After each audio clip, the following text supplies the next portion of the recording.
Good morning. Welcome to the Mancunian way. We are back. And guess what? It is Champions League. Group stage. Group G. Match day 1. Manchester City to take on Red Star Belgrade, otherwise known simply as FK CRVENA ZVEZDA. Boom! There you go. No. I've got no idea whether it was good or not. Unfortunately, my serve is poor. Anyway, good evening, Pat. Good evening, Rich. How are you? Very good. How are you? Yeah, good, mate. Thank you. Don't give up your day job with your Serbian pronunciations, though. I think my Serbian needs a little bit of improvement. We have got two fantastic guests tonight as well. First one, Andy from the 9320 podcast. How are you, mate? Hiya. Long time no speak, mate. How is everyone? I've not spoke to you since 20 minutes ago. At least he can pronounce your name, so that's good. By the way, get over there and give Andy a lot of love. Great show we did. Andy did about an hour ago? Hour and a half ago? I'm still waiting to get Rich and Pat on the show as well. You've got my email, mate. So yeah, flick me a link whenever. I thought you wanted viewers. Excuse me, you only get the viewers. You only get the viewers because of them two. And we have another guest this evening, back by not very popular demand, but he's here, all the way from over there for Pat and Rich. I don't know if we'd say the bleeding champs. Please tell me it's Sergio Aguero. I don't know. Do we bring them in? It's the Jason Van Blake of the channel. It's the Barry Conlon of the bloody channel. No, Jason Van Blake, get him on. I hope it's who you think. Evening, Alan. Hey. Alan, I'm very pleased to see you, my friend. Pleased to see you, mate. Thank you, mate. Super City's got I've had right. a very, very Get good the lawyers weekend. ready. Get the lawyers ready. Alan's back. I've had a very, very good weekend. The City win. Did you enjoy breakfast? And then ranked Did you enjoy breakfast? Hey? Yeah, it was Did good. you enjoy Full breakfast English this for the morning? HP sword. Hey, it looked nice. Yeah. By the way, I will come back to the comments before, but by the way, I've got to read some of these. Get the lawyers ready. Alan's back. Alan is back. Sir Alan. Can we stop calling him Sir? No, Sir about him. Welcome back, Alan. Looking well. Old Misery Guts is back. Doom and gloom has set in. Yes. Pardon. Yeah. Alan, have you got your family to come in the comments? Do you want to know what you should have done? You should have done a promo. Going to be here tomorrow. What you should have done, mine, is a promo like City did with Kyle Walker for Alan. What? I'm a dick, but I'm your dick. The legend returns. I like Alan. You like Alan? Anyway, right. Good evening. We are back. Richard, how are you, pal? Good. It's already off the rails. Anyway. At least I'm just glad you got Andy and Alan on, because when I start waxing lyrical about the 1991, Red Star side and Prozinecki and Savajevic, there's people old enough to remember. What they call now, Rich? What they call now, Rich? Ask Martin. Ask Martin. That's a funny name. Chef as well. Pub Chef as well. Yeah, Goran Panchev. Yeah. Now, let's get into it. The champions of Europe, yes, Manchester City, are back on their quest to retain their Champions League trophy. Old Big Ears herself. against Red Star Belgrade Tuesday night at the Etihad Stadium. And believe it or not, a little fun fact for you. First meeting competitively for the two teams. Never played each other. See, do a little bit of research. I was having a look when we played, when we done this, and the what? But it is champions of Europe against champions of Europe. Because as Rich mentioned earlier on, Red Star Belgrade did win the old style European Cup. Wasn't the European Champions League then? When it was proper and you actually had to be a champion to win it. When it was proper. You know, None of these group stage nonsense. I'm of this story that we won it as champions, so we've won the Champions League, but Chelsea, Liverpool, United have won it without winning the league the season before, and it shouldn't count. It should be expunged from the record books. You should have to be a champion. So respect to Red Star. They won it as champions properly. And by the way, in probably what was viewed as one of the most boring finals in Champions League history, they played Marseille of France. It ended 0-0 after extra time. And it went to penalties, and Red Star won on penalties that evening. And they have had some fantastic players that some people, historians or old blokes like us, would have heard of, such as Rich. Go on, name them. Marseille, Chrissy Waddle, Moser. Not Marseille, Red Star.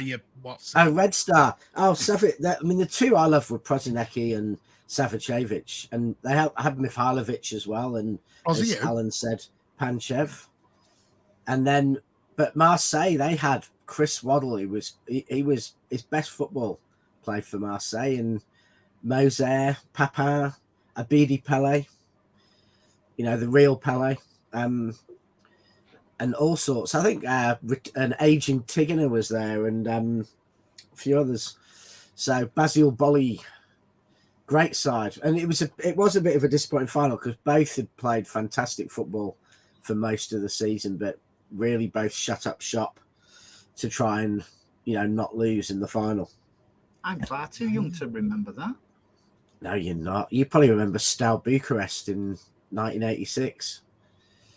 I can't remember 10 minutes ago. Well, Ethan's got in nice and early with a 9-0. Haaland 6 goals. Hey, listen. 9-0. I love a bit of that. Looks like I'm maybe going back to... Listen, Ethan, I wish you all the best, mate. Everyone here on the channel. We wish you a speedy recovery, mate. Whatever happens. I know it's a sad time for you at the moment, mate, but we wish you all the best. Absolutely. There you go. Pat's wishing you a speedy recovery already. Hello, Alec Johnson. How are you, mate? Pardo Oaks. Good evening. Good evening from Miami. Alan, I'm so jealous. Pardo Oaks, reply to me email, please, mate. After the show. Oh, yeah, after the show, of course. Evening, Super Setter. Hope your pronunciation is good tonight. Yeah, it was good. I thought it's pretty good, that. It was pretty good. Red Star Belgrade, otherwise known as FK CRVENA ZVEZDA. The interesting thing is, Worldy City PA guy announced them as Red Star Belgrade. I hope you're not announcing it. I suspect it'll be. I suspect not, because I suspect they want to be called otherwise now. So I suspect they'll be announced properly, and he'll have probably got a lesson off a Serbian person in how to say it best. Alan's been back 5 minutes. He needs to go and reboot. See you in a minute, Alan. He's got his computer's just gone. His connection. He's just going to reboot. And then Alan will come back. Red card. Yellow card. 10 minutes in the sin bin. 10 minutes in on his return and his computer's gone whack. Yes, yes, Your Honour. No, Your Honour. Is he going to court? What's with all the shirt and pants tied? I know, right? Alan Goldbridge. Alan, good humour. No, it is good fun on the show. No interruptions, please. He's not here, Pardo, so we'll start that one and bring it back for him. Alan is that good. They sang his name once at the Etihad. Do you remember? Wasn't that double L and double? Was it double L and double N, or was it just one or the other? It didn't matter. It was still a footballer whose name was Alan. Yeah, double A. It was double A. It was double A. Yeah. Oh, that's Arne Anderson. No, there's 2 A's in Alan. No, that if it was double L, he'd be Welsh. It would be Aslan. I'm still surprised by Alan's prediction of Man U finishing second.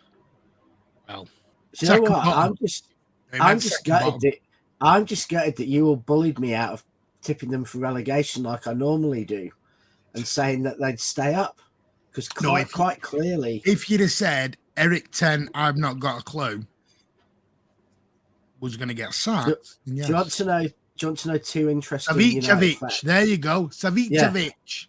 Yeah, he was a phenomenal player. Do you want to know 2 interesting facts about United? Firstly, they've lost as many league games in their last 5 as we have in our last 56. That's quite a good one if you bump into any today. And the other one is the last time they lost 3 of their first 5 games in the top flight was the 1973-74 season. And we all know what happened then. So maybe me not tipping them for relegation has been the thing that will tip them into relegation. If that happens, I'll buy everybody in the UK a pint. I know Andy doesn't have a lot of time, so we're going to kick off with Andy if everyone does not mind. Now Alan's back, will Patrick slowly slump into his chair and disappear? No, we'll leave that for another. No, because that Pat might. Alan, and Red Star Belgrade. Obviously, Group G is quite favourable for Manchester City. We've got Red Star, RB Leipzig, and FC Young Boys. Yeah. Can't wish for a better start. Home game, Red Star Belgrade. Yeah. Are you going to the away game at Young Boys? What's it called? At the Wankdorf. Vankdorf. All right, you're going to pronounce it like that, but it isn't the way Eddie Mancunian's going to pronounce it. I'm just saying it just to not give Andy an excuse. All right, the Vankdorf Stadium. That wasn't even your question. I just thought. I know it wasn't. So we'll get to that when we do the Young Boys preview. Oh, there's going to be so many puns and jokes coming out of this in it when we get to that. Anyway, it's already bad enough with you trying to identify as Slavic when talking about Red Star. Have Young Boys got a Swiss pronunciation to them? Have they got a different name that we can make it not sound weird? Ooh. Well, their full name is like BSC Young Boys. So unless you want to call them Young Boys or Bern, because they are in Bern, Switzerland. Bern Young Boys. I'm just. Can you imagine some of the thumbnails on the post matches that are going to come up? City have Young Boys. It's going to be so. Yeah. It's not going to look great for YouTube on the algorithms. Telling you. When they first started coming to the Champions League, the amount of times people would say things like, "Well, I'm glad they're not. I'm glad Leeds aren't in the Champions League," and you just I'm gone. Like I'm out. Yeah. Elder's got it. Just YB. Call them YB. How about or just City get burnt by Bern? Could be if we don't win. Anyway, that could be our. Do you know what? I never realised, Andy, we'd never played these. So this is a whole new ball game. And they could actually be dangerous because it's the unknown. Like everybody expects us to wipe the floor with them, but you can prepare for a Bayern Munich, a Real Madrid, etc. But the unknown. And Pep wouldn't have had a lot of time to have done research on him either. So, yeah, we should beat anybody we play. But unfortunately, it doesn't work out like that. It will be an interesting match. And I think because they relatively will be unknown to us, Pep will go full pelt on it. They have got the great Australian defender. I think he's a defender, isn't it? Milos Degenek. Yeah, he was a defender, wasn't he? He's got about 50. Yeah, caps. he was a regular. Rich, he was a regular in the Socceroos, but then obviously he got about 50 caps. Harry Suter sort of took his knocked place. him out. Yeah. so he hasn't played for a while. I don't know if anyone knows, yeah. but they've actually played 7 games in their league, the Serbian league so far. The second in the league, Are they second now? They're the second, yeah. All right, I've got third here. Unless they played game matches overnight, but I checked it last night. That was second.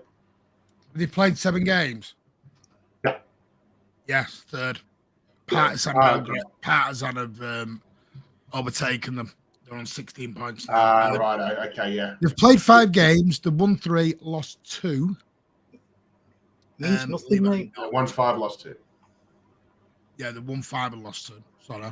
Do you all agree that it's relatively unknown who we play him, and we can't take it for granted? We need to go full pelt at it. Get off to a they're one of those sides. They've actually got, I saw on watching one of the sports shows on YouTube, and they're saying, they've got a guy with 100 caps for, I think it's for Austria, is it Dragovic? And they've actually got quite a few players who've actually got, into full internationals. Not necessarily Brazil, France, and Argentina, but they've got a very experienced squad. A lot of, quite a few players who are sort of up there in the Serbia squad, as well as other countries, a couple of internationals from African nations. So they're one of those teams who, we have to say, I've not watched them. And, when I'm talking about Red Stuff, someone says, "Oh, what are they like?" I'm going back to 1990 and 1991 and saying magnificent. But, unfortunately, all those players are 60 now because they were older than me. But they have got, they're obviously up there in the league, and they've got a lot of experienced internationals and stuff. So they're not going to be easy. I suspect that's the problem for away from home. They're not at home. At home, I think there will be an absolute golf class. But I don't think going to Belgrade in front of 55,000 mad Serbian fans is going to be that easy. But I don't. We're not going to Belgrade, really. Yeah. That's what I'm saying. That's what I'm saying. Yeah, in the first game, I just don't think it's going to be that hard. And when we do have to go to Belgrade, it'll be the last game in the group, I assume. In which case, could be a dead rubber by then. Hopefully, based on the last 5 years, we're not going there needing a win, because that wouldn't be easy. That would be a test for the squad. But at home, it's hard to see with our record. Touching wood as I say this, but aren't we like 23 wins at home on the trot in the Champions League or something ridiculous? We were undefeated last year. Was it undefeated? Sorry, yeah, undefeated. I don't know what the actual record is. We haven't lost at home in Europe. Oh, you could have done your research, mate. I think we lost. I think we lost going that deep into it. Man, I think the last time we lost at home was the first Champions League group stage match against Lyon when Arteta was manager. 2-1. Was that the 2-1 game, wasn't it? I believe that was the last time. Yeah. Pardo says there. Yeah, Leon. Pardo Oaks got that. I mean, they're right mess of the moment. Yeah. And he's been at Arsenal five years now, hasn't he? He's in his 6th season or something. Yeah, that's mad. That was mad. I mean, I've got to say they are the match day 6 game on the 13th of December, 5:45 kickoff over in Serbia. The weird thing is, I was looking at Manchester City's travel packages. They're doing one for Belgrade. They have chartered a plane for Belgrade. I don't think that's been fully confirmed whether we're going to get a ticket allocation. But they've got the plane and everything sorted. It's just sorting out whether UEFA allow us or the government's allowed us to go over there in December. We've obviously got the Leipzig game sorted out. The game they're not actually doing any trouble to is the Young Boys game because of the cost, etc. in Switzerland. If anyone knows, Switzerland is very expensive to go over there and charter planes and blah, blah, blah. It's just, so there will not be any city packages from the club to go over to Young Boys. But, I mean, Super City mentioned earlier, people have seen moan about our group, and gone, why have City got it so easy? Well, we've kind of won. One, we're the title holders. And number two, we've got the biggest coefficient points in the last 5, 6, 7 years anyway, in the whole of Europe. So we're kind of gone. That's the whole point of getting the easier draw of a group. Is it not? Oh, we've earned the right. Thank you. No, that's my whole point. Nobody was mithered when Liverpool was there and United was there getting all the easy draws. It's just that circle, the circle of life, what's coming. Yeah, it's a funny thing actually, because it's supposed to be completely random. But when we were first in, we got, I think in our first 2 Champions League years, we got the 2 hardest draws imaginable. I think we were the first team ever to be drawn in a group or with the other 3 who were in the same group, when the first time ever Germany, Italy, Spain and England were in the same group. We had that awful group. Was it, I can't remember, was it Juve, Bayern, Villarreal? No, I think it was Napoli, like Bayern, yeah. and God, who was the other one? Was it Dortmund? Yeah. No, yeah, Dortmund was Dortmund, the following year. No, Dortmund was the following year. Yeah. Dortmund, and then the following year we came second, and we got an even worse group of death because we had the champions. Yeah. We had the champions of what? Didn't we have one where 4 teams were all champions, and it was like Ajax, City, Bayern, and Juve or something. But for 3 years, 3 or 4 years, we had groups of death every season, like really, really tough groups. And then as we've got better and done better, which seemed to get easier, but there's no coefficient in the draw. Yeah. And the season before the 4th team was Villarreal. It's when we had De Jong was still at Ajax, and they because they said it was the first time those 4 countries, the 4 biggest coefficient countries, had ever been in the same group together. And then the year after, it was the first time they'd ever been champions of major European leagues in the same group. So we've had it, but I guess recently they seem to get easy. But I don't know. It's always seemed like that to me, that the Real Madrid always seemed to get easy groups when they were flying high. The one who seems to get a lot of group of death is Barcelona. Barcelona often seem to be in groups where there's 3 really good sides. Barcelona just need to die. Yeah, that's what they, in a way though. I mean, people moan about a group of death, but that's fun. That's what you want to. That's what you want to see. You've got to beat everybody to win it anyway. Your dog, Rich, is starting someone else's dog off through the internet. That's weird. Alan, what team does their dog support? It could be a Rochdale Preston argument or something. BB's put it right. They don't want any scruffs in Switzerland. Correct. Nicking the Toblerones. And that'll get you barking. Nicking the Toblerones. Alan. We'll see how Alan's connection is. Yes, mate. He's on Ethernet. I don't know what Ethernet he's working on at the moment. I think he's on dial-up. No, seriously, it's just poor this morning for some reason. Yeah, weird. His internet's having a lion. The cheeky sod blamed me, by the way, off camera. He was blaming me. 3 draws, 3 losses. So, I mean, Alan, this is going to be fun because he's going to be 10 seconds behind, isn't it? What do you think? Red Star Belgrade at home, Tuesday night.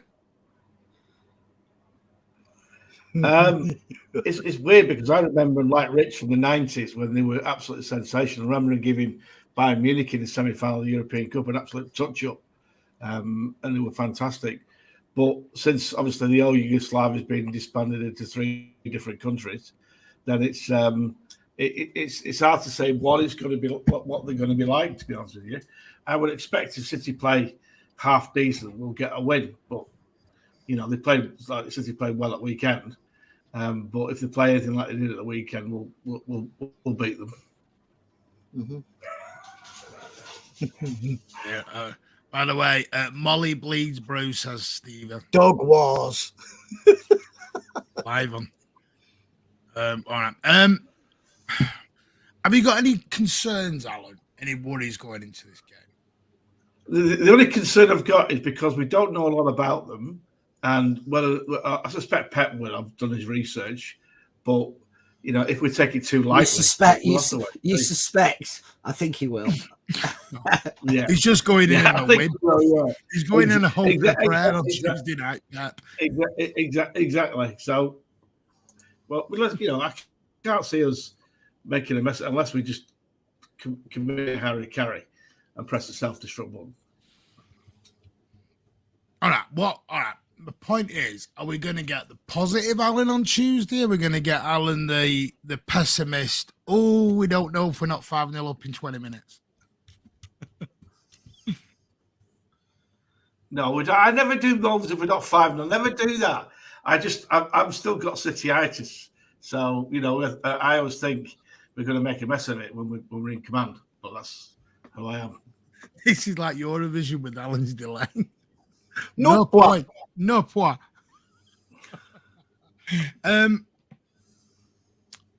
It's nightmare. Have you got any concerns, Ander? Yeah, I've got big concerns. They will come at us, mate. They won't be all like they won't have trepidation where they, they'll come at us because they'll want to beat us. Listen, it's a free hit for them. They'll come at us without a shadow of a doubt. We've got to be very, very cautious. When I say cautious, I mean attack them, but I mean let's not take it for granted they're just going to sit back 10 behind the ball, because I cannot see that, even though I know nothing about them. Well, I can tell you they've got a manager called Barak Bakhar. He was appointed he was only appointed this year, believe it or not. He was appointed on the 29th of May, 2023. There's not, I'm going to say, is there a load about him? But not really. Looking at it, it's his first team that he's coached. He's only 43, so he's quite. This sounds really daft, but 43 is quite a young manager, really, isn't it? In terms of looking at it. You've not told us your opinion, Martin. Are you cautious? Oh, I don't want to do the arrogant thing, no. No, it's not arrogant. I'm expecting 5 or 6. And you know what? Me expecting that this game will be so much closer. The thing is, you all mentioned the U word, unknown. From a fan's point of view, this is the unknown. There's nobody in that stadium on Tuesday night who's going to have sat there and watched Red Star with any kind of passion and research. They'll all be doing it now, but it's very hard to tell someone's tactics and the way they play from YouTube. You can't see it. You don't know. He's a fairly new manager. He's been in the job, 4 months? So it's such a hard one.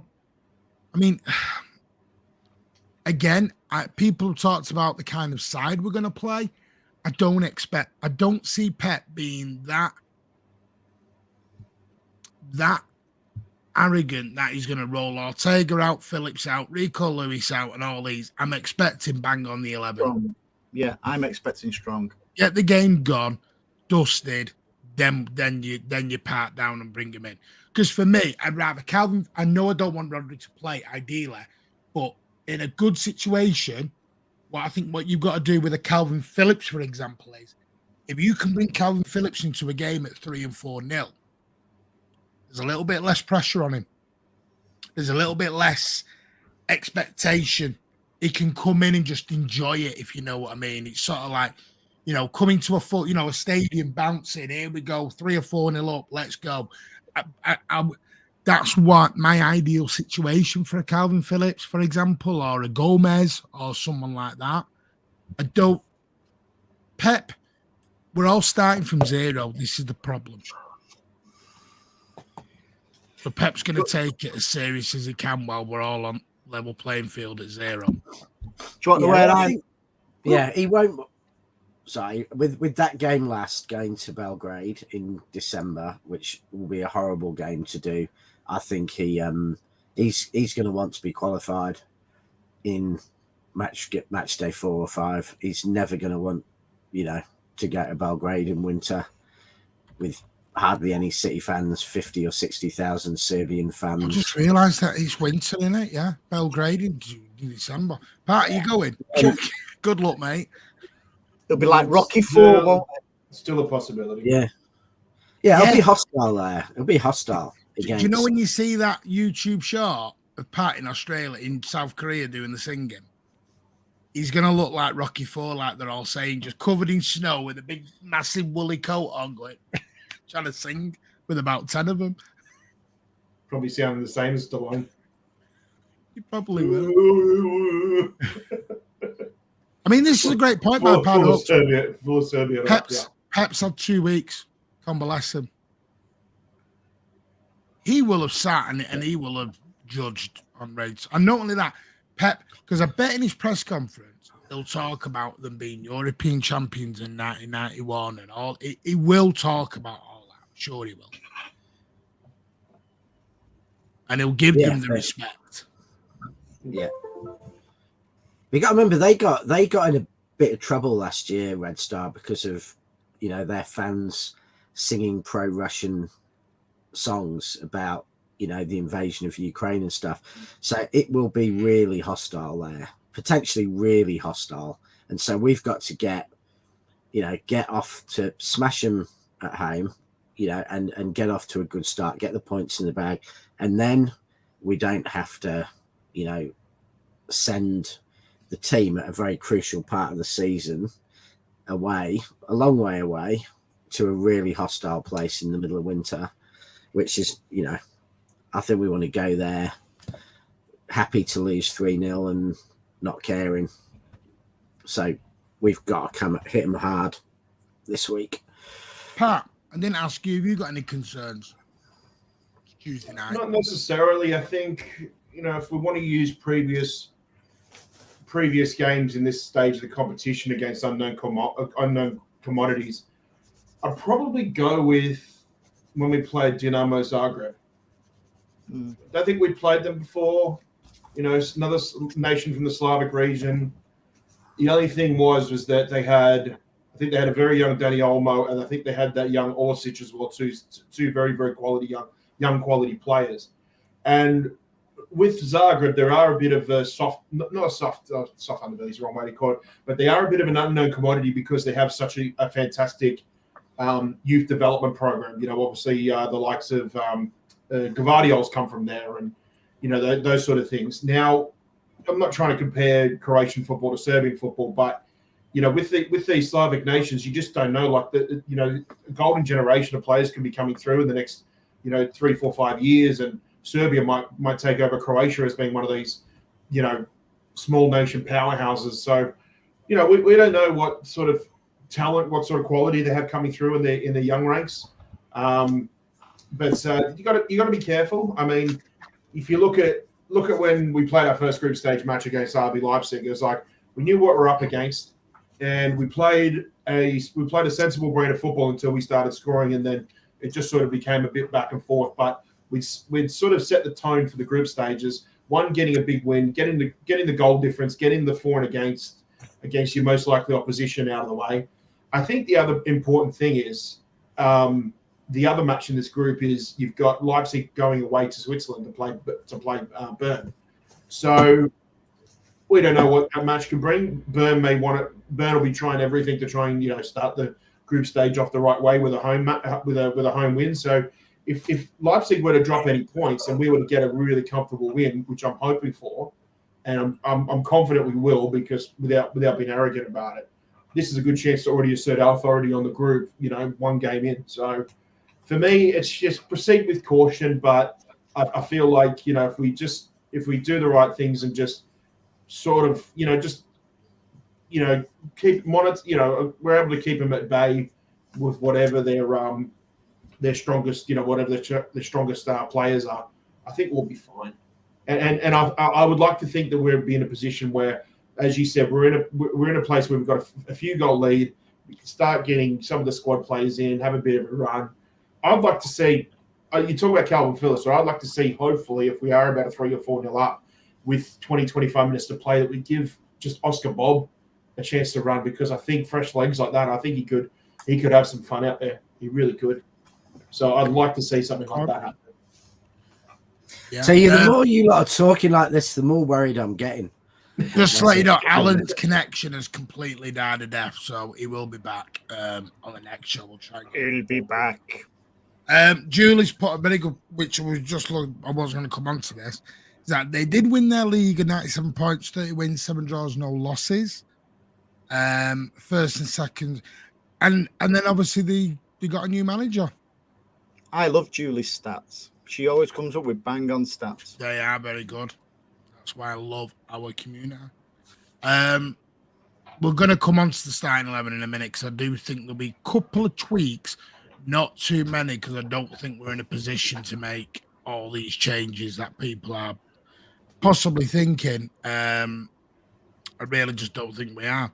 I just want to add about, health and safety. I mean, it was good in a way, because Tuesday night, I mean, it's a bit of a weird feeling for me Tuesday night, because this doesn't, I'm trying to say it, because do you know what else is weird at the minute? I'm trying to not sound arrogant as a City fan, because we've always done this, let's not be arrogant. No.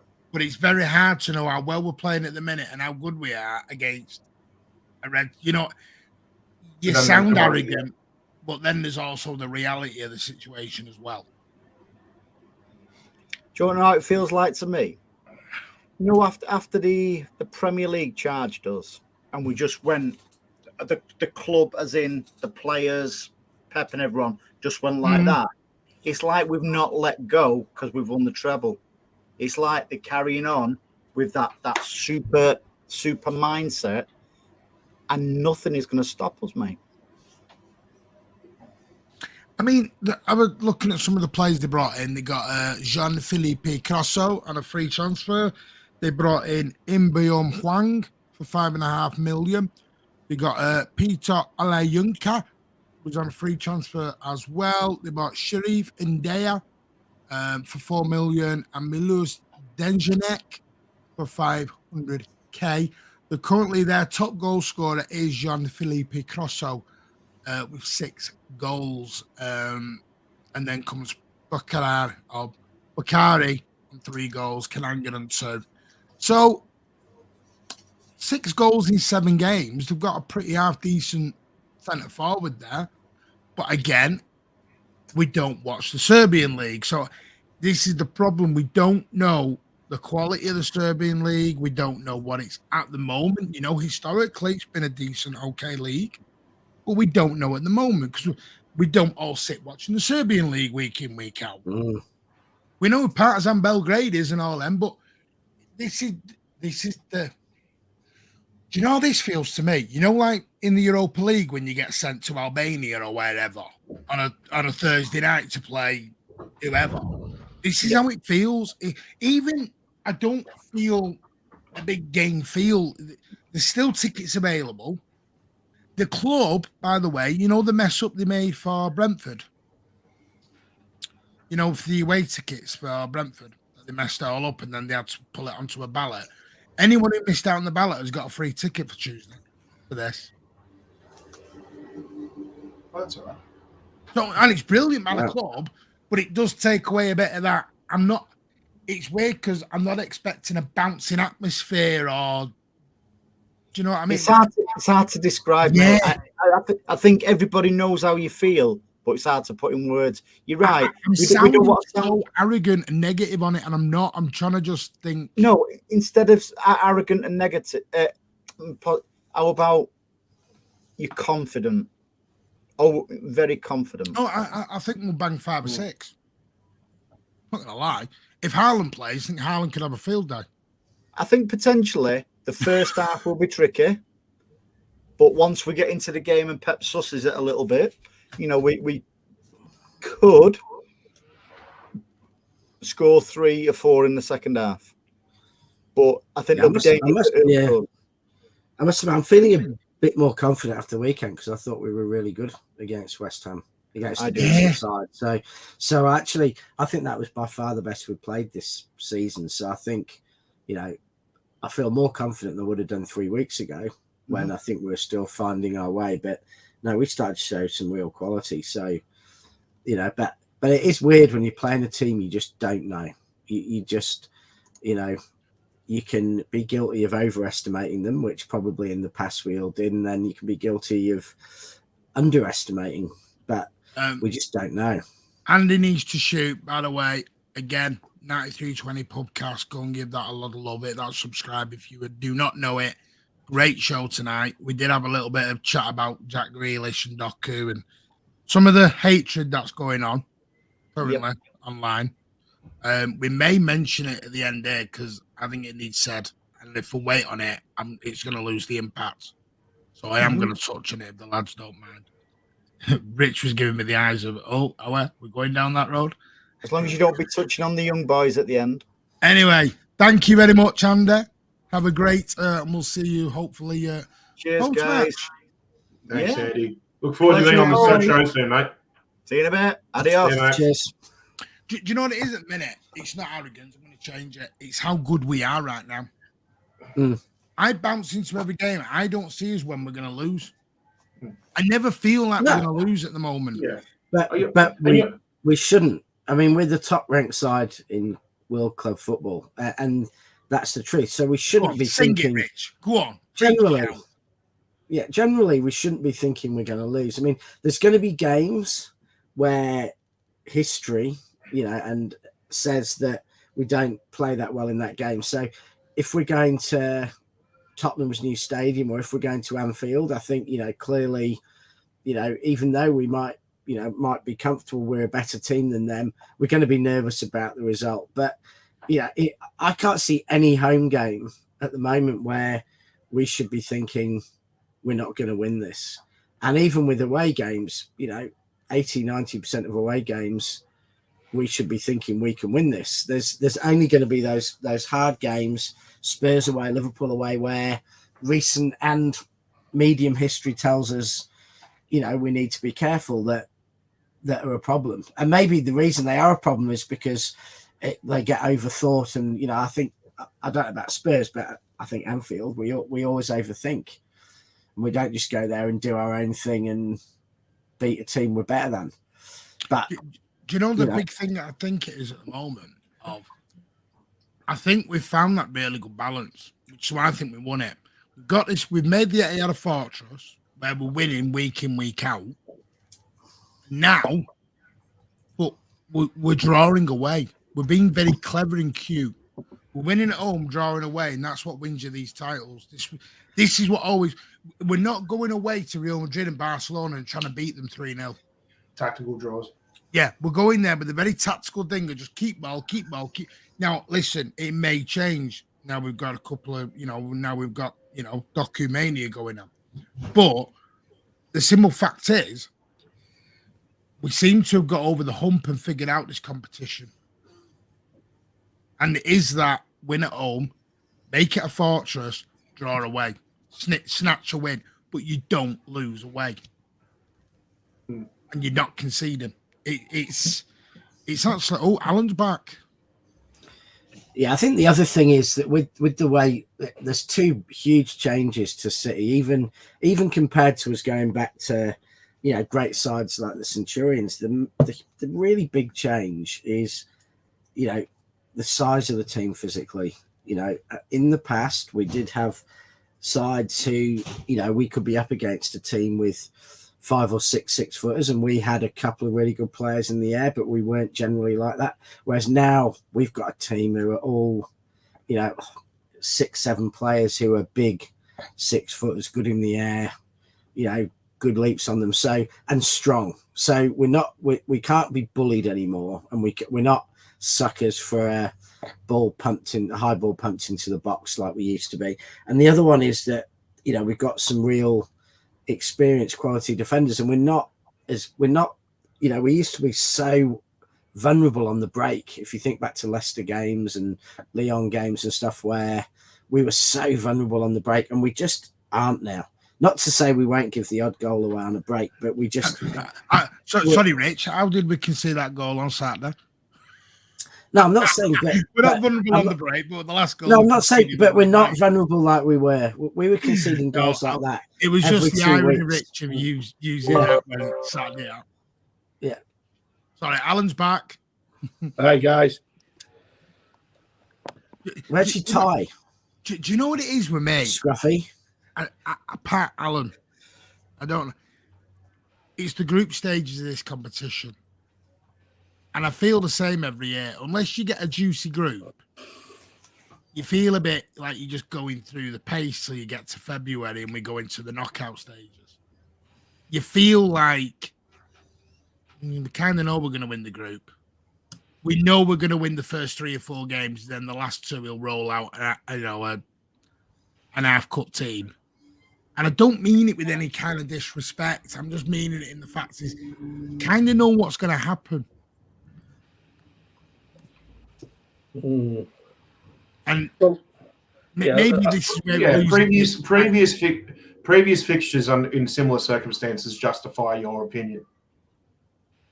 Yeah, but we played similar quality opposition in this stage of the competition. We've done well. Why should this be no different? I think in 2 years when the format changes, or is it a year, whenever the new format changes, then it's going to be different because they don't have any of this seeded stuff. You can get Real Madrid from match day 1. So I think that will make the competition a very different competition because you can roll out a big boy. None of this seeded stuff.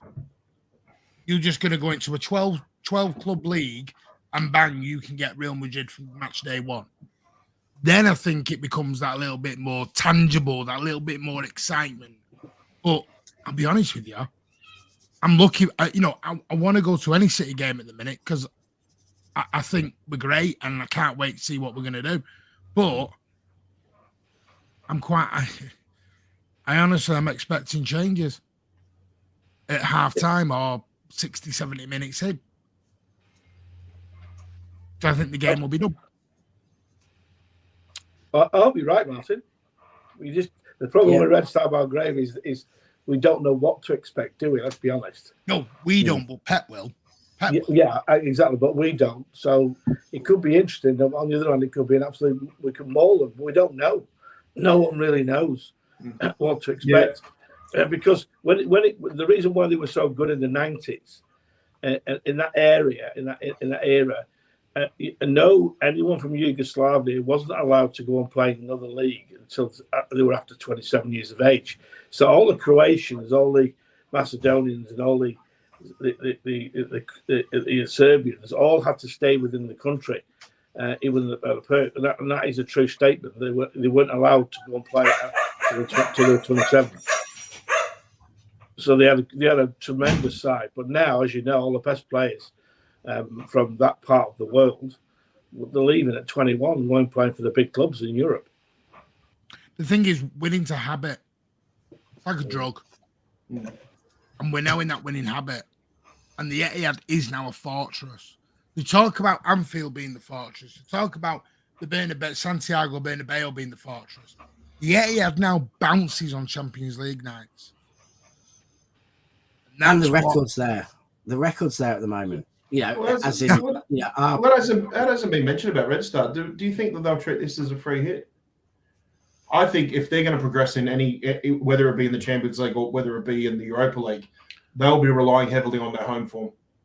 And I think the fact that they play us at home for match day 6 is big for them because that could be a crucial 3 points that we're not taking seriously. That may be the difference between them getting 4th and them getting Europa League. By the way, I think they're heavily relying on their home form. Blue Hat's just giving us a thumbnail for the post-match. I'm just writing that down. I'm loving that.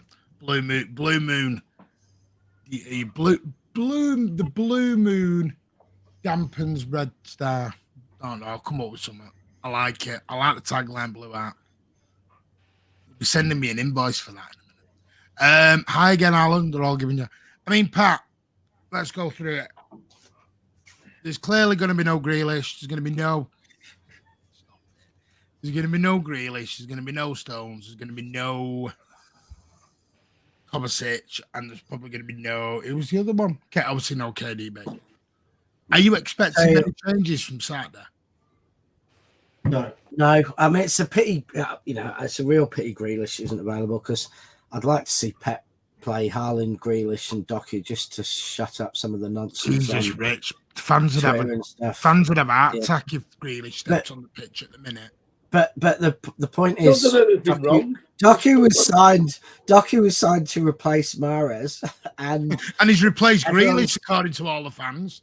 yeah, like because Grealish is injured. I mean, it's just so the sooner Pep plays them both together, just to stop the whole idea that our team is a competition between Grealish and Doku, because it's not.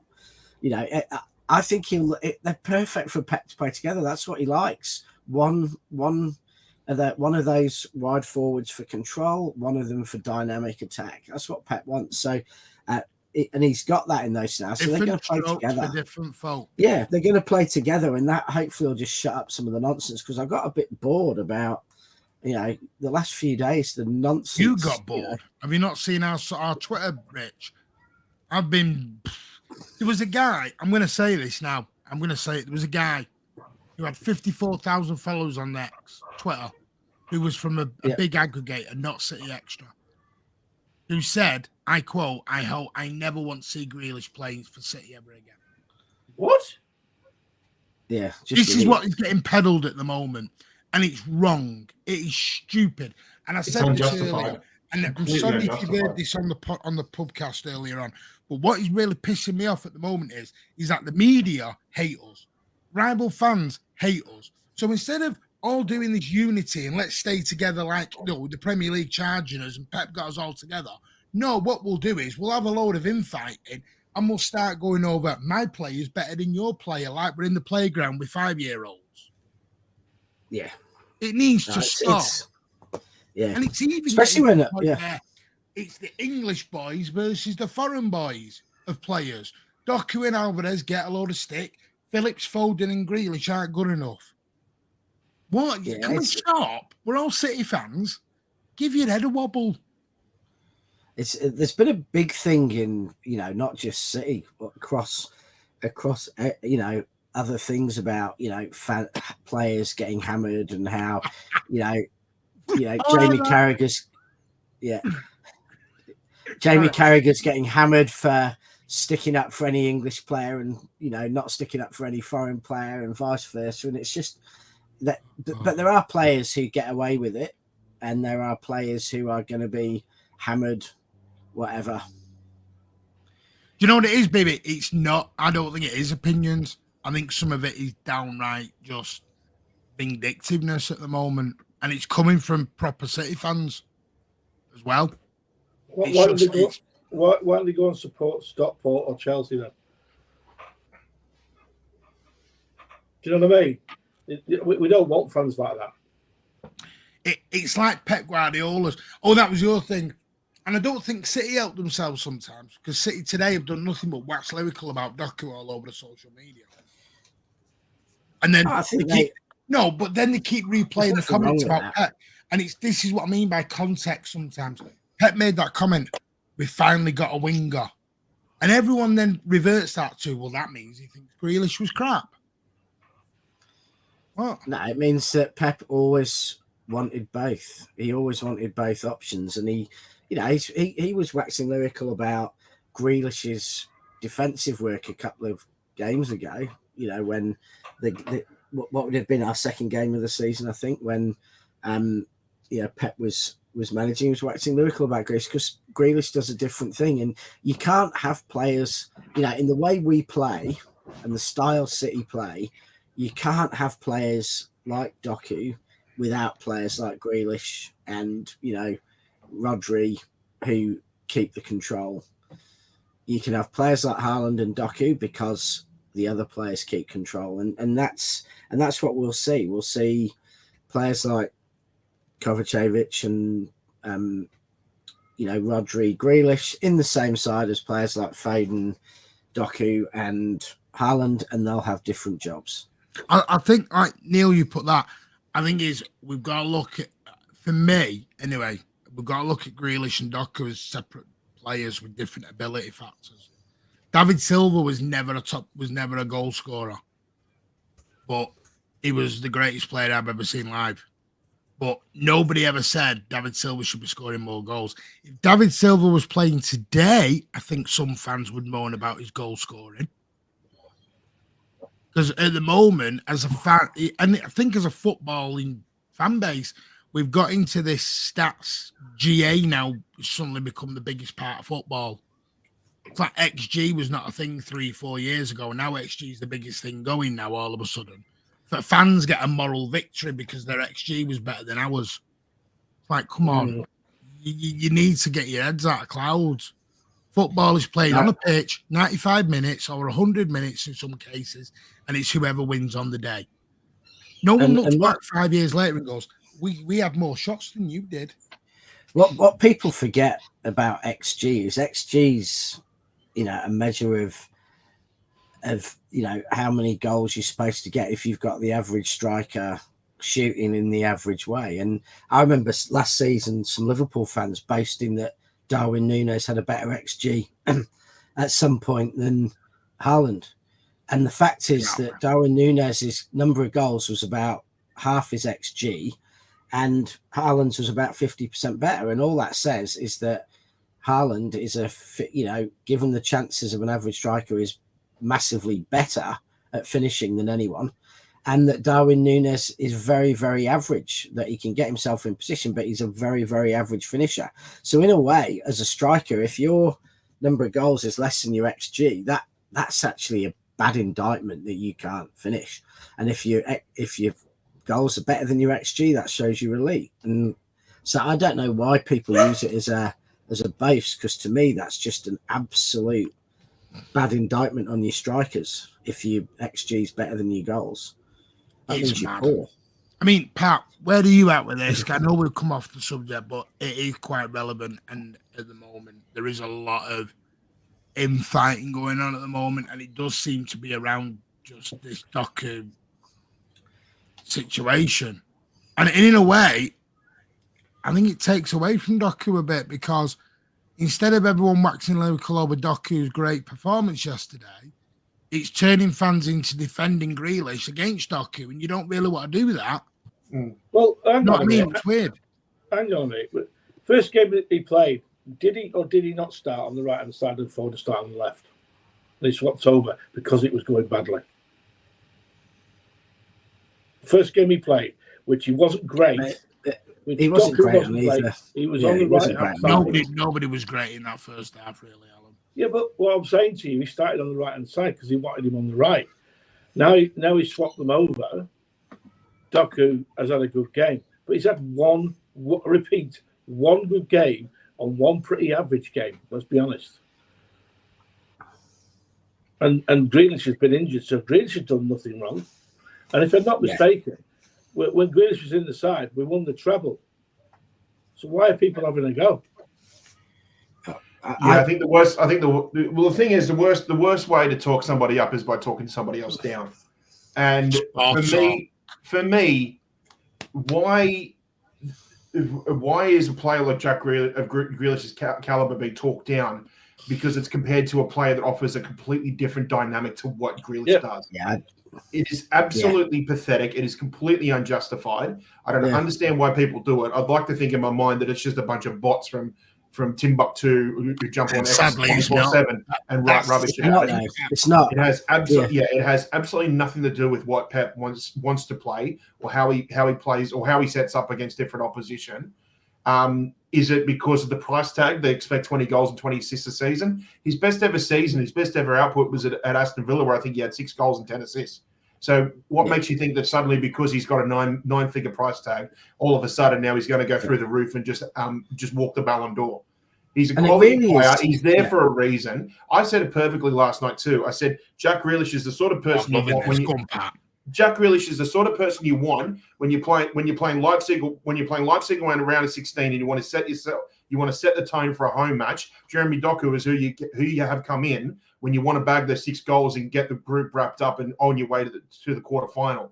I just can't understand why people do this. I'm so glad I am not on X or not on Twitter, because I'd be even more pissed off about this right now. But Jack Grealish is a quality player. He won the hearts of everybody, during the summer and everything. I'm not going to say his antics, but He did the exact same thing that we would have done in the off season after winning a treble anyway. He's one of us. He's one of us. He's just bloody good at football.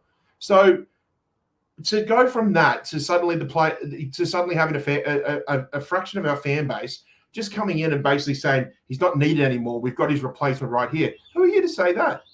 Who are we to say that too? It's offering a completely different dynamic. Obviously, Pep wants to offer something else to the team this year. He's reinvented himself again. That's why he's the best manager in the world. And for me personally, I just think it's absolutely pathetic. Let the man play. And I'll tell you what, I hope he's back. I hope he's fit and he's back playing again soon. I hope he answers all the haters. We'll see more of those goal celebrations because, God help me, when he did it in his first season, because everybody was having a go at him for the price tag he was doing it, now he has to do it against his own fans. I just think it's absolutely ridiculous. And, yeah, ran over.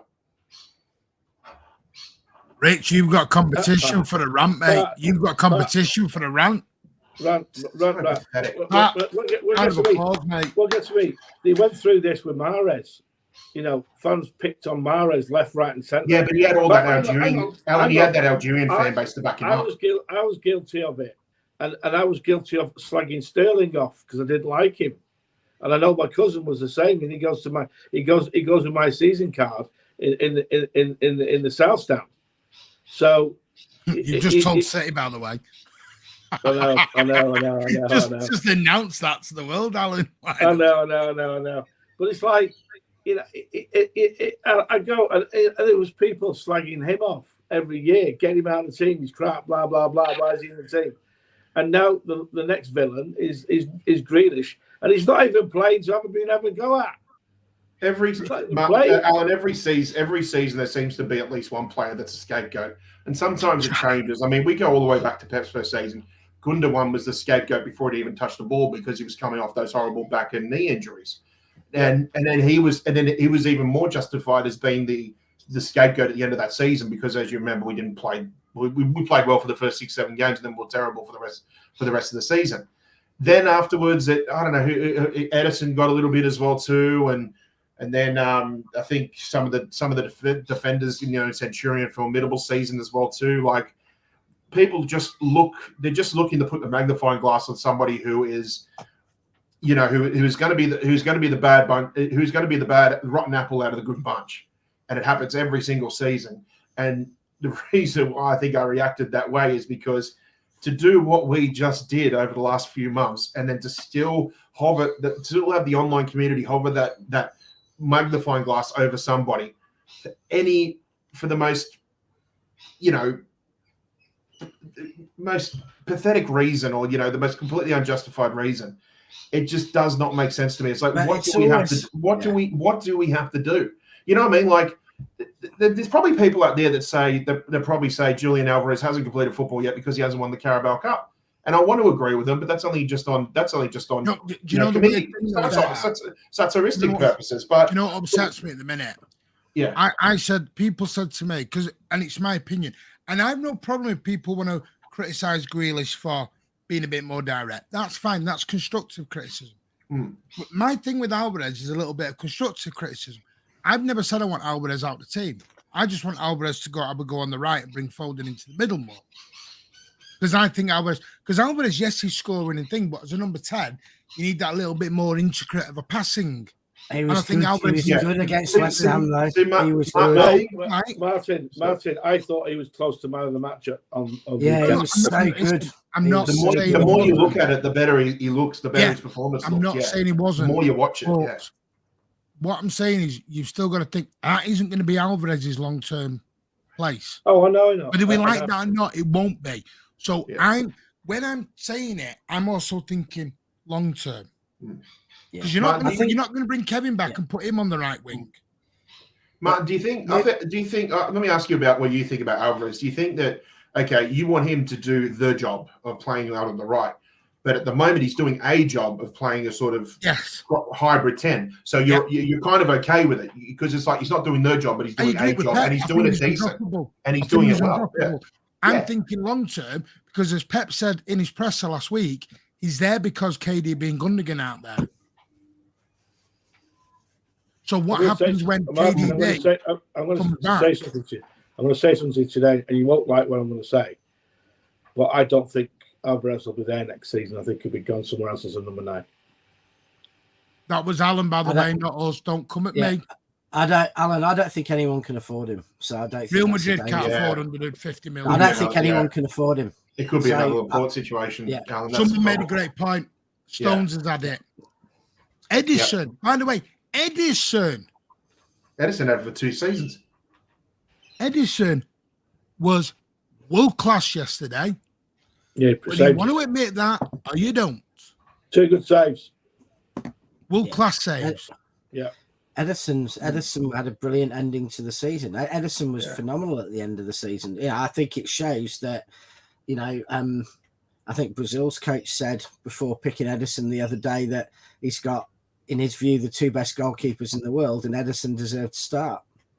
So, and he got a Ballon d'Or nomination, didn't he, Edison? I'm sure he got nominated there. So Edison is, I think Edison, he's going to play for City for like 12 years or something in goal, and he's going to become one of the most decorated footballers there's ever been.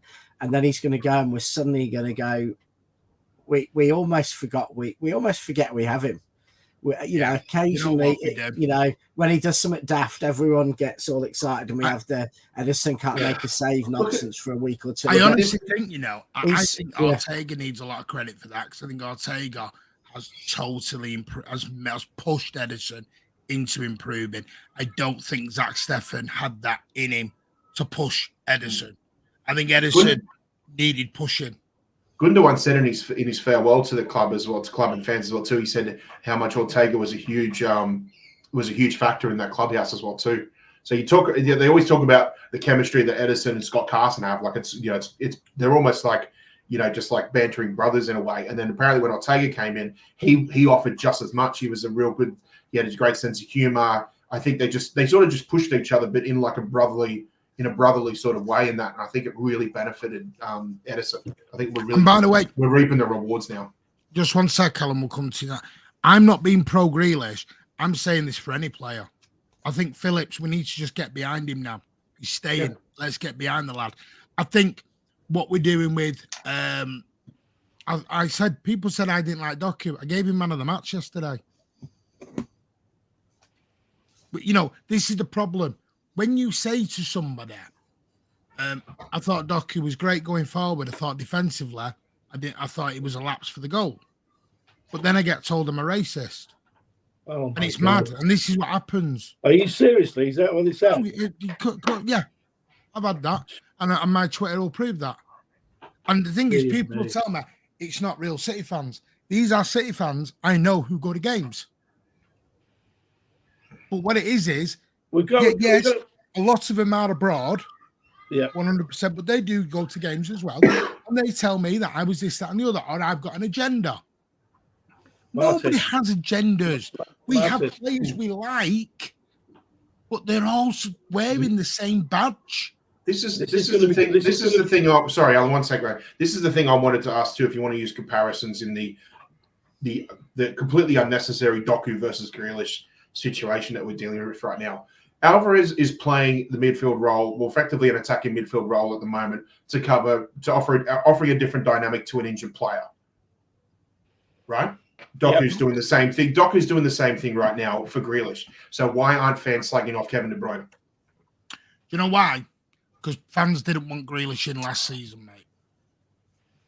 Yeah, fans didn't want the price tag. Fans didn't want the price tag. But that's the thing. Pat, to be fair, Kevin De Bruyne has been one of the top, 10 players in the world for 8 years. I don't think we can say Grealish is at De Bruyne's level. So no, I get that. It's not about levels. It's about the performances. I don't think Grealish has had. After, he's been a great player since and I think since Cancelo left, we've all said since Cancelo left, Grealish has been much better. Now, we're trying to pinpoint. We're trying to find out why fans are like this. Is it because even though he improved in the second half of last season, do they want more? Is that because they think that the price tag justifies that? They want GA, man. Yeah. But it's not. Yeah. But no, They want 20 and it's- 20. Yeah, they want 20, it's 20 not. goals assists. It's Yeah. not because which It is player Rich. the player in the last decade at City who's had the most irrational dislike from the fans was Sterling, and Sterling had phenomenal. That's my argument, Rich. season- Yeah. That's my season argument out. back to them. And Yeah. so That's my argument back to them. yeah. So it's not You know what just I that get? because Grealish You know and what I get, Sterling. Rich? Yeah. It's because he's your English boy. Which it can't be because Sterling and Grealish are almost the opposite. No, Like, I know, but you know, that's my thing, Rich. And yet You they have both a got go. hammered. They both got hammered for the Fans opposite have a go. reasons. Fans have very thin memories. They have a go, like Alan, and I've done it. I had a go at Sterling. Yeah, we all did. Things change. At the time when Sterling was getting 32 goals, we were playing what, Alan? False 9.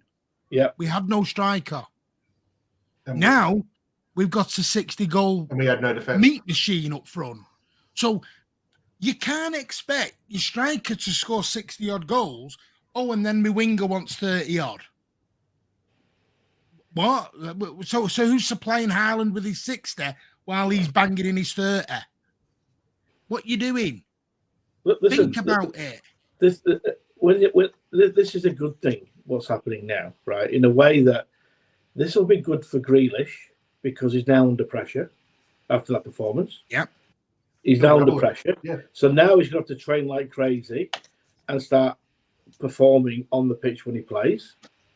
But saying that also, it's good for Doku because he knows if he gets inconsistent, he's got some guy who will take his place and not give it back, which is good for everyone's sake. But the fans have got to realise that when you play teams like a Liverpool, a Real Madrid, an Arsenal, yeah, one thing that Pep will want more than anything in them big games is control. He doesn't want to give the opposition the ball.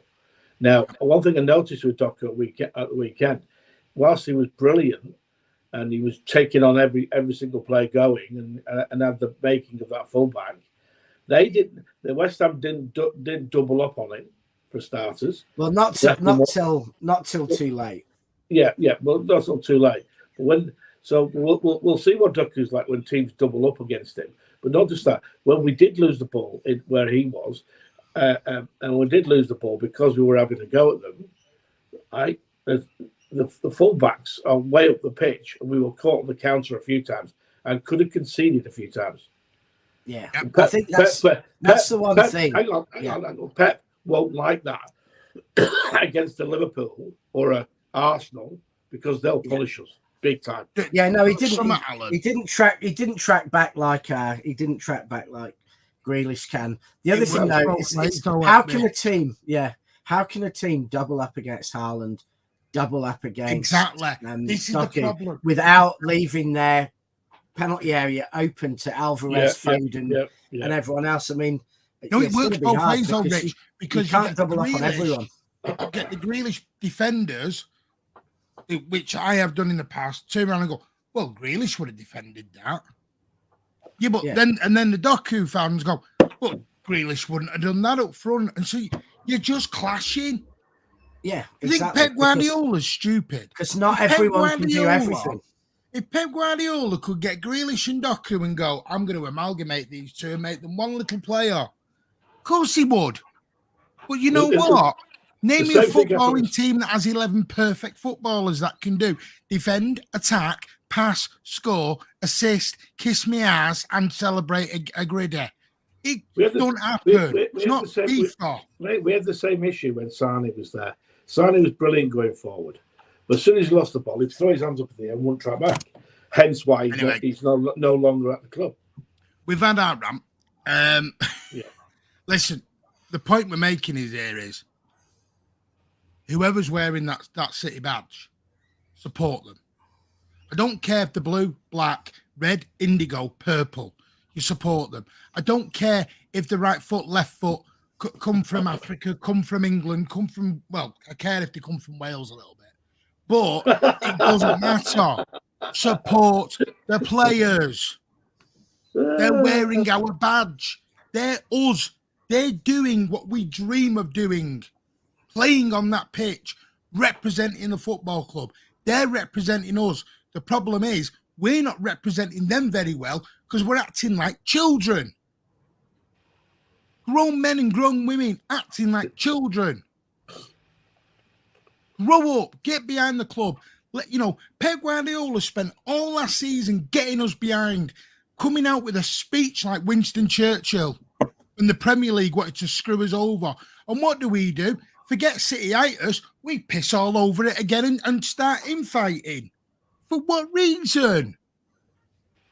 Because we've won a treble now. Toys are out the rattle. There's no point bigging ourselves up because it's just we've got Arsenal and Liverpool fans to do that. So that's what I mean. There's enough people screaming at us and hating on us. Let's not join in with it. The media hate us. The Premier League hate us. UEFA hate us. Alan hates us. Let's just all, get on with it. Martin. Anyway, Martin, can we talk about Man United's social media meltdown yesterday? Because I was killing myself all day yesterday. Exactly. Do you know what? It could be worse. We could be them over the road. That's just hilarious. They're crap. Right, Pat, are we going to smash it on Tuesday night? Are we going to do it? Are we going to kick off this campaign with a tub-thumping win? Yeah, quietly confident. We're talking before about about Doku dragging in defenders and Haaland dragging in defenders. I had a thought to myself. It was like, well, if we can do something similar to that, I wouldn't be surprised if one of those two ends up with a hat-trick. So I'm quietly confident. I'm hopeful. I'm not going to go too over the top, but I do think we can win this one a comfortable 4-0. Comfortable 4-0. Take a bit of that. Alan, are you going to leave me alone for a night and not message me during the game? I'll message you, but hopefully it's positive messages. And I'll be interested to see if the family stand is full. I'll say this. I think it'll be a conservative 2-0 win to City. Oh, piss off. If it's 2-0, we're getting the piss taken out of us all off everything. Grealish will get blamed and he's not even playing. Yeah, but Grealish has got, having physio every day. He's getting blamed for doing that at the moment. Grealish has actually been injured since the start. That's a point. I saw on the internet that Riyad Mahrez has taken into hospital serious over last night. Have you seen that on the internet? Was that? Yeah. Oh, wow. He was taken into hospital. Food poisoning. Food poisoning, but he had to put a thing on his all night because he couldn't breathe properly. So if that is true, which I believe it is, get well soon, and get fit. Yeah, I'm just looking at the news. By the way, just to let you know, Rodri's come out with a comment about Jack Garnes just released a statement or a comment about Doku. Let's see what Rodri gets said here. Rodri on Jeremy Doku.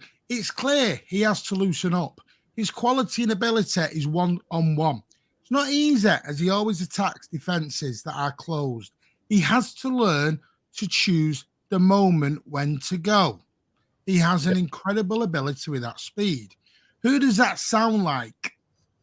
Sounds like Grealish. So Grealish has to learn to be a bit more confident on a one-to-one, take on the man, a bit more confidence there. And Doku has to learn what Grealish is good at and slow it down and pick his moments.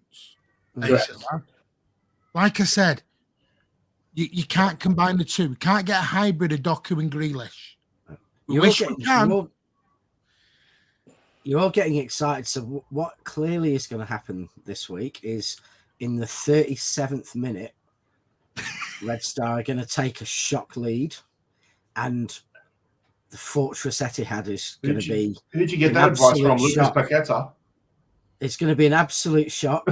But City are going to come back with 2 second-half goals to squeak 2-1 win after cocky fans have totally underestimated a good Red Star side. Oh, look at Man City for life on the arrogance. It's Red Star Belgrade. If we don't beat them, there's problems. Oh, God. We have every reason to be quietly confident. Green and gold until Dokish is sold. Alan, Right, you said 2-0. Rich, what are you going for? You don't have to give a score prediction. Just tell us you think you're going to. 2-1. We're going to be behind in the 37th 2-1. minute, and we're going to get 2 second-half goals to come back. And I'm going to go and put my bet on there. 5-0. Is Paqueta on the bench on Tuesday after his loving affair with Pepper? I know. He's like, please sign me. When I get innocent, please. Mate, he doesn't need to say, please sign me. The deal's never been off the table. I know. If City only win 2-0, we might get an annual Goalbridge City in crisis video. Do you remember that? Do you remember that when everyone was doing videos, City in crisis, the end of City's era, because Mahrez and Laporte and all them were going, and everyone was like, we haven't signed anyone. By the way, we do wish Riyad Mahrez all the best and a good and speedy recovery. All the best to Riyad. Absolutely. We don't wish anyone who's worn our fantastic jersey to deal with that. Rodri's king, yeah. Anyway, big thank you for everyone who's joined us tonight. We're going to give that to a close. We will be back now Tuesday night at around 11-ish, depending on when I get back from the game. Because I will be at the Etihad. There will be a YouTube short from the Etihad with the team news, so make sure to check that out. And we'll be back Tuesday with the post-match, where hopefully City grab themselves an opening 3 points against a very unknown Red Star Belgrade, but it will be champions of Europe versus champions of Europe. Let's hope for a nice win. And remember, we are all blue. All our players are trying to do the same thing for us. Win. Let's get behind them. Let's stop this my boy's better than your boy nonsense. Anyway, thank you, gentlemen. Alan, Pat, Rich. Night. Yeah. Thanks, Martin. Thanks, everyone. Nice Take to have care. you back, Alan. Cheers, mate. Take care. See you guys. See you, Rich. Take care. Right, I'll hang speak on to you to later, that. Rich. I'll give you a ring later on. Bye. Bye. Bye. The dogs.